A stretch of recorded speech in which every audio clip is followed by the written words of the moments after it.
Semina Verbi, la semence du Verbe dans le cœur des hommes et des femmes d'aujourd'hui. Homélie du 14e dimanche du temps ordinaire, année C, par l'abbé Christophe Larrey, prêtre du clergé diocésain de Dapong au Togo. La première lecture est tirée du livre du prophète Isaïe, chapitre 66, 10 à 14c, le psaume 65. La deuxième lecture est tirée de l'épître aux Galates, au chapitre 6, versets 14 à 18. L'évangile est tiré de Saint Luc, au chapitre 10, versets 1 à 12, et les versets 17 à 20. L'Église célèbre le 14e dimanche du temps ordinaire après la vague des fêtes liées au temps pascal. Nous allons donc nous verser de nouveau dans le temps de l'espérance, un temps de beaucoup d'espoir. Mais avant, permettez-moi que je tourne mes pensées vers le diocèse de Dapong, notre diocèse, qui célèbre Sainte Maria Goretti, notre patronne céleste. Particulièrement pour cette église diocésaine, les textes liturgiques sont pour la solennité de Sainte Maria Goretti. Bonne fête donc à tous les diocésains de Dapong. 60 ans d'érection canonique, 60 ans de grâce. Que Sainte Maria Goretti, notre patronne céleste, intercède pour notre croissance spirituelle après 60 ans d'érection canonique de notre diocèse. Revenons donc au 14e dimanche du temps ordinaire. Il faut noter qu'il est centré sur la mission qui consiste à faire connaître l'œuvre du salut, l'œuvre de salut que Jésus a accomplie et qui a été longtemps annoncée par les prophètes. En envoyant les 72 disciples là où lui-même devrait aller, Jésus ne leur cache pas les difficultés liées à la mission. Il leur dit qu'ils ne seront pas toujours bien accueillis puisqu'ils sont envoyés comme des agneaux au milieu des loups, ainsi que l'indique l'évangile de ce jour. Malgré la persécution qui profile à l'horizon, Jésus ne demande pas à ses disciples d'appeler à la conversion des persécuteurs, mais il leur demande d'annoncer la paix. Annoncer la paix. C'est la raison principale de sa venue sur la terre. Rappelons-nous, à sa naissance, il fut annoncé les attributs de celui qui venait de naître, et l'un d'eux fut le prince de la paix. Merveilleux conseiller, prince de la paix, Dieu fort, sont les attributs du Dieu qui naît. De même, quand il est apparu aux disciples après sa résurrection, il leur offre la paix. C'est pourquoi il demande à ses disciples qu'il envoie d'offrir la paix dans toute ville et maison dans lesquelles ils entreraient. Bien longtemps avant, le prophète Isaïe l'avait dit à propos de la nouvelle Jérusalem dans laquelle l'on serait rassasié de consolation et où on goûte avec délice à l'abondance de sa gloire. Car Dieu déclare, je cite, « Voici que je dirige vers elle la paix comme un fleuve et comme un torrent qui déborde la gloire des nations. » Donc, la principale option de la mission est d'annoncer la paix. Ah, qu'ils sont beaux sur la montagne, les pas de ceux qui portent la bonne nouvelle, qui annoncent le salut et la paix. Voilà cette belle hymne que nous chantons souvent. Ah, qu'ils sont beaux sur la montagne. Voilà pourquoi, au lieu d'affronter ces détracteurs,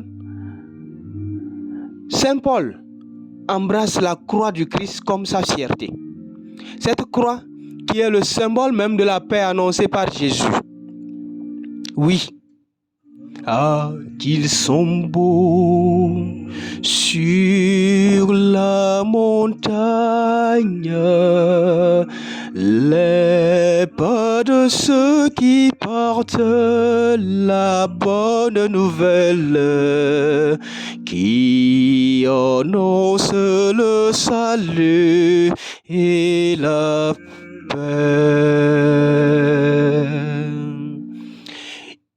Il accepte de grand cœur, Saint Paul donc, accepte de grand cœur les souffrances, les crachats, en raison de son zèle pour l'annonce de l'Évangile. Sa foi et sa communion avec le Seigneur lui ont permis de dépasser les obstacles qu'il a rencontrés dans sa mission. Ainsi, il est clair que la mission ne consiste pas à annoncer la conversion, mais la paix en s'attachant au Christ qui saura protéger le missionnaire et convertir les cœurs durs.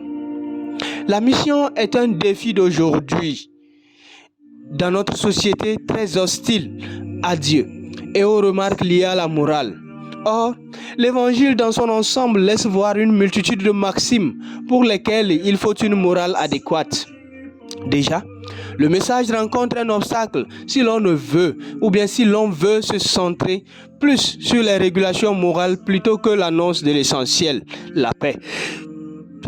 À en croire les propos de Jésus, le simple fait d'aller en mission est un choix d'accepter la répulsion et l'hostilité des gens. Donc, en se concentrant sur l'annonce de la paix, l'on travaillerait à détruire les germes d'hostilité.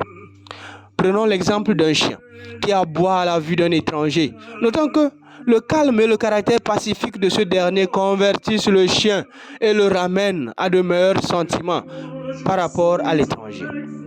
Mais si au contraire, ce dernier s'emploie à faire des répliques, il se fera mordre par le chien. Quand un chien aboie, on se tait. Annoncer la paix signifie en grande partie être un ferment d'unité dans la vérité. Voilà pourquoi l'évangile sera toujours un terrain glissant pour des hommes sans foi ni loi, pour qui la paix serait juste l'absence de guerre, alors qu'elle est au-delà des limites de la guerre. La paix n'est pas uniquement qu'absence de guerre. Annoncer donc la paix à tout venant serait de promouvoir la justice et le droit, qui sont les garants de toute paix durable. Autrement, Jésus demande à ses disciples de promouvoir la justice et le droit dans le monde. Comme disciples de Jésus, nous recevons de lui cette mission qui ne saurait se faire sans notre attachement à lui, notre intimité à lui. Et oui, bien évidemment, l'intimité au Christ permet d'accomplir vaillamment la mission.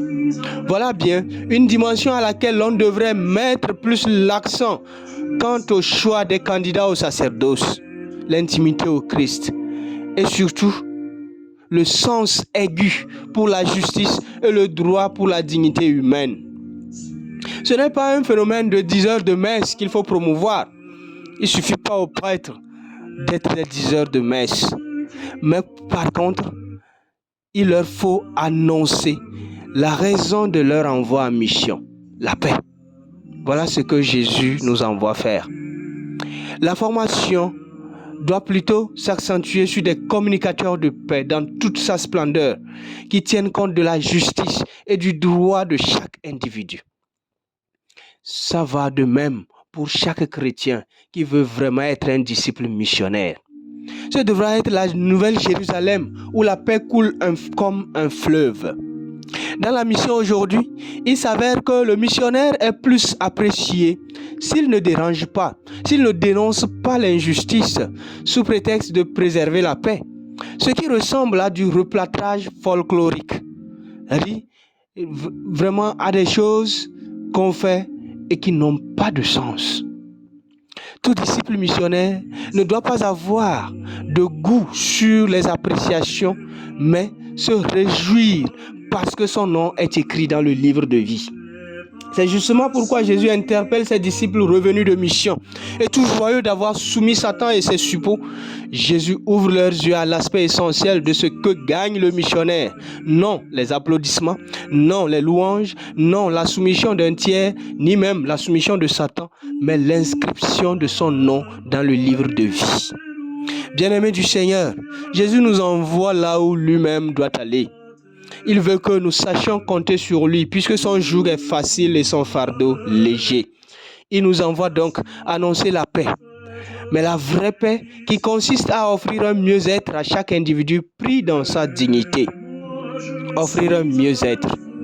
Que notre mission soit de communiquer l'être du Christ, le prince de la paix, et ainsi, dans toute maison où nous entrerons, nous pourrons dire avec assurance, paix à cette maison. Amen. Sur la montagne, les pas de ceux qui portent la bonne nouvelle, qui annoncent le salut et la paix.